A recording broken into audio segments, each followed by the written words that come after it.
Humans are quite amazing. Over a short span of time, we've essentially been able to take over the entire planet, building incredible things like cars, computers, and of course, our cities. These urban centers really embody how far we've come, all the way from intricate subway tunnels to massive skyscrapers. And yet, unfortunately, all of this is just a facade, as underneath it lies piles and piles of garbage. Whenever I walk through the streets of any city, I see tons of litter on the street, whether it be plastic bottles, chip bags, or even cigarettes. In addition to that, much of the water in many rivers and bays are murky, and the overall smell is just terrible. It's really sad to see all these great inventions accumulate to a big pile of concrete that is slowly poisoning our planet. Yet what's even sadder is that we already have the answer to solve this problem. We're just too stupid to see it. Humans have only been on this planet for 200,000 years. If the age of the Earth was a 24-hour clock, modern humans would arrive just as the hand struck midnight. And so naturally, because we're so young, we make a lot of mistakes. However, let's ask ourselves, if we only just got here, who or what came before us? Well, one word, nature.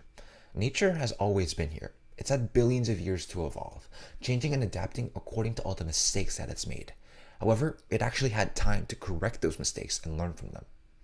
So, if we're actually able to take advantage of all the lessons that nature has accumulated over millions of years, we could better improve our world. This is something known as biomimicry, where one learns and mimics the designs and innovations of nature into their own. So, let's go back to our little predicament. How can nature possibly solve our urban problem? Well, why not look to forests? Forests and cities are strikingly similar. Aside from their structural similarities, they have functional similarities as well. They both house many millions of organisms that work hand in hand to sustain the environment. However, there is a striking, clear difference. While forests actually help the environment and help Earth, cities actually degrade it, poisoning our planet instead of helping it. And so, looking to forests and their sustainable mechanisms and innovations, we can transform our outdated cities into cities of the future. We can transform them into what I like to call the perfect city. And so, where could we possibly begin to accomplish this perfect city? Well, we can start by doing what is known as an ecosystem services analysis, ESA.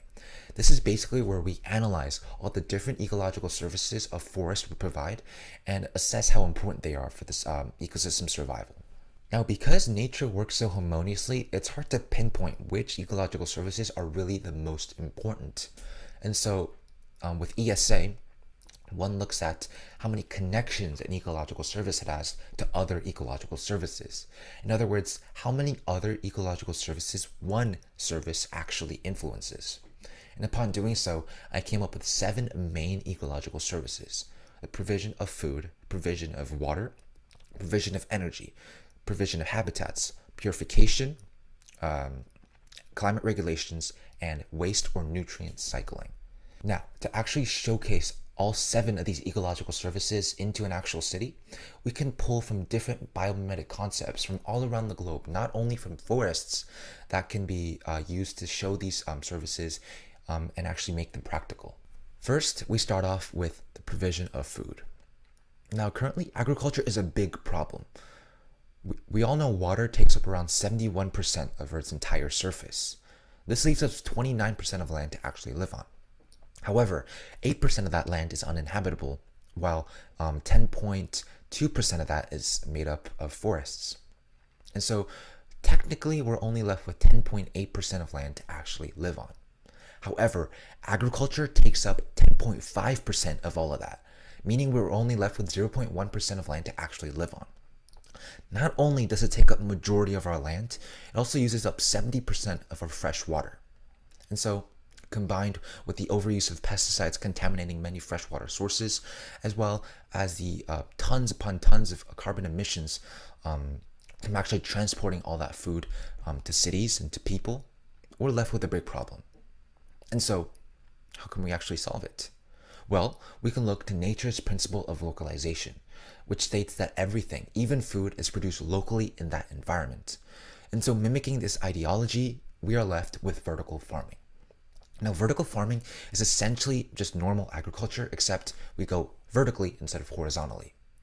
Using special concentrated LED lights as well as a special root misting system, we can actually grow our fresh produce right there in the city itself, completely getting rid of all the harmful emissions from actually transporting the food and leaving so much space for us to actually habit and live on. Now, moving on, we have the provision of fresh water.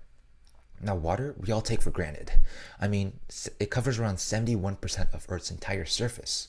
But unfortunately, water is slowly becoming a scarcity. Many freshwater sources are either being dried up from climate change or being polluted so that we can't actually consume them. And so, where can we possibly go to find more water? Well, why not utilizing all the millions and millions of water vapor in the air? To accomplish this task, we can look to the Namib desert beetle. This beetle lives in the Namib desert, which is a very dry area of Earth. And so because of the lack of water, it has to take advantage and utilize the abundance of fog along the coastlines. And so what this beetle does is it climbs up to nearby mountainous slopes, slants its body downward, and using all the hydrophilic bumps on its shell, it's able to condense the abundance of fog around it into droplets. And because of the slant of its body, these droplets eventually make their way down to its mouth, allowing it to drink. And this mechanism, this anatomy, can be utilized to make more efficient fog catchers. Now, I actually performed an experiment revolving around this concept. On the right here, we have the anatomy of the beetle, and on the left, we have a smooth surface. After running an artificial fog for around an hour, I was able to find that the design on the right had 10 times more water retention than the one on the left. Meaning, if we utilize these in foggy areas like San Francisco, we can accomplish an extra source of fresh water. Now, moving on, we have the provision of energy. Now, nature has no reliance on fossil fuels. Everything is renewable. And one of the main sources of energy is the sun. And granted, we do have solar panels. However, they're massively inefficient, only capturing around 22% of all the light it receives. And so we can look to the black-winged butterfly to make our solar panels much more efficient. These butterflies naturally absorb sunlight via their wings. And it is able to do this really efficiently because it has tiny nanoholes that covers the length of its wing that allows light to be distributed a lot more evenly. And so if we mimic this concept into solar panels, we can allow for more light to be captured and thus more energy to be received from the sun. And another renewable source of energy that can be improved using biomimicry is our wind turbines. And for this, we can look to whales. Now, whales have tiny bumps on the edge of its flippers that give them incredible acrobatic ability. And so if we mimic these bumps into wind turbines, we can actually accomplish much more energy generated from much weaker winds. Now, up next, we have the provision of habitats. And this is essentially just us incorporating nature itself into our cities. And this can be done via green roofs or even parks that are scattered around the city to give it the green city look and for us to fully take advantage of all the great benefits that nature brings us. Now, for our next ecological service, we have purification. Now, whenever I say climate change, carbon dioxide is probably the first thing that comes to everyone's mind, and for good reason, because ironically, carbon, the basis of all life, is slowly killing this planet. And urban cities are a breeding ground for all this carbon dioxide because it makes up around 75% of all global emissions. And so let's ask ourselves, what is the main feature of a forest? Yeah, I would argue they're trees. And what do trees do? They naturally absorb carbon dioxide using photosynthesis. And so what's the equivalent of trees in our cities? Well, I'd say there are buildings. So if our buildings could actually naturally absorb carbon dioxide, we'd be able to significantly reduce the amount of emissions that cities produce. Now, luckily, a recent TKS moonshot company by the name of Zephyr accomplished this task. Using genetically modified cyanobacteria, They were able to naturally absorb carbon dioxide from the air and trap it in concrete. Now, this bacteria is originally dependent on sunlight. However, after genetically modifying it, they were able to make it dependent on hydrogen gas. And so, once this cyanobacteria absorbs carbon dioxide and hydrogen gas from the environment, they're able to rip away an electron from the hydrogen gas, powering the reaction that turns carbon dioxide into sugar. And upon doing so, this electron is then recycled back outside in the form of water. Well, speaking of water, what about the purification of water? The U.S. Environmental Protection Agency claims that 1/2 of all streams and rivers, as well as 1/3 of all lakes, are polluted. And so, how can we solve this problem? Well, we can look to wetlands. Well, what is a wetland?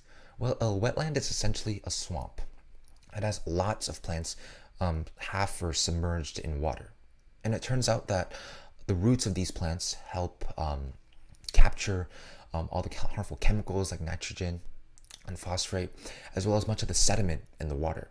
And so, utilizing and mimicking this mechanism, we can actually treat a lot of our wastewater sustainably in cities.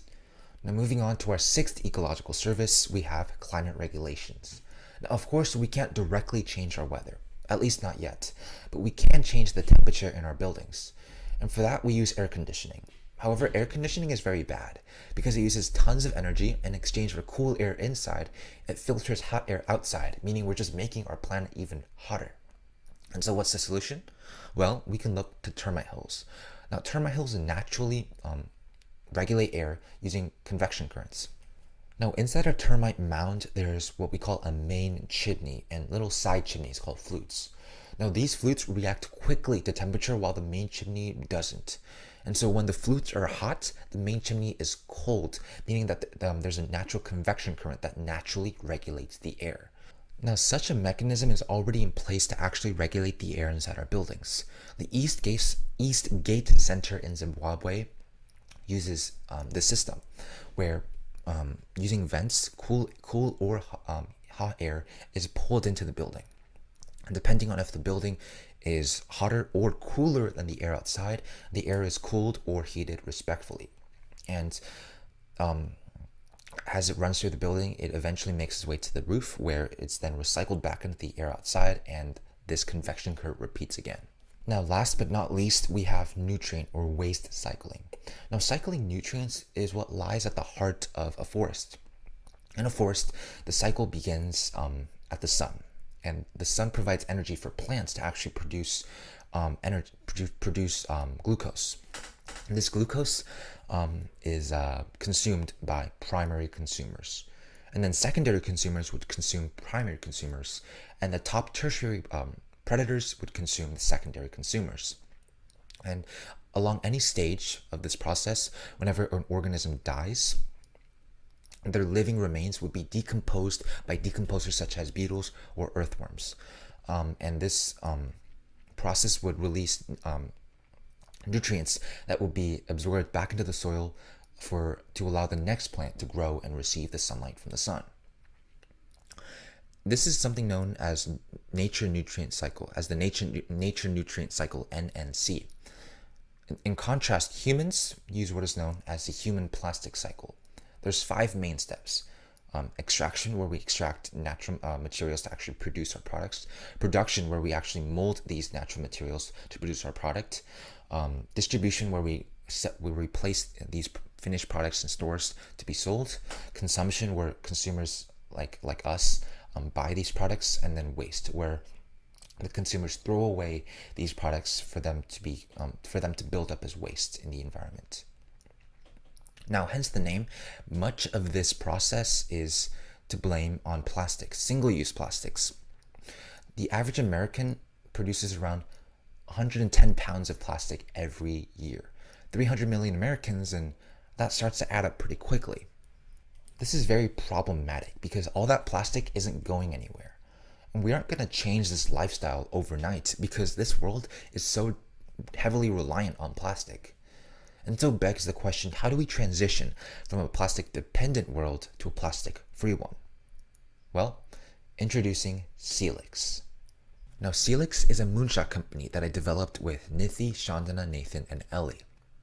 Together, we built a 100% completely natural material that will be able to replace single-use plastics. And it mimics mussels underwater, not your muscles.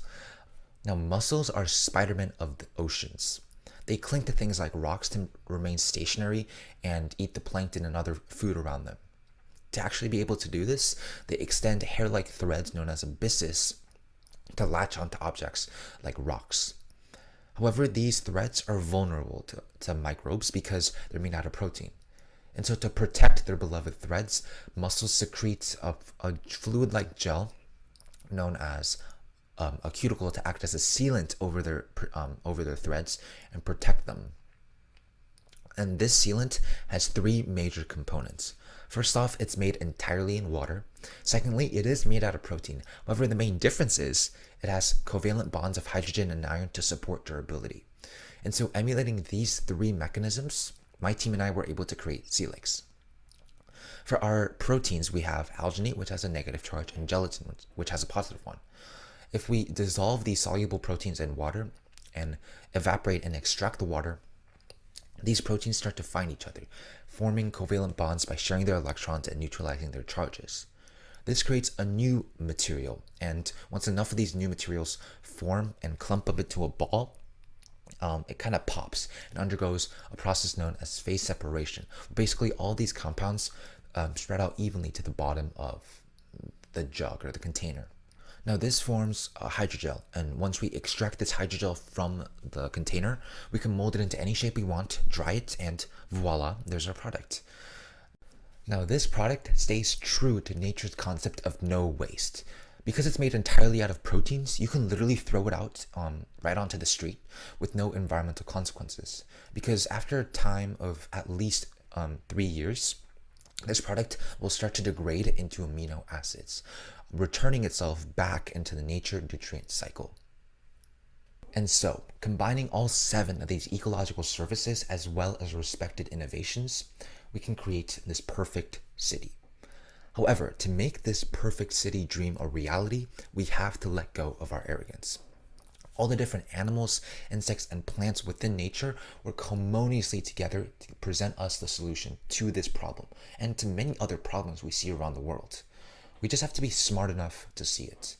We have to be smart enough to learn from the greatest teacher this world has ever seen.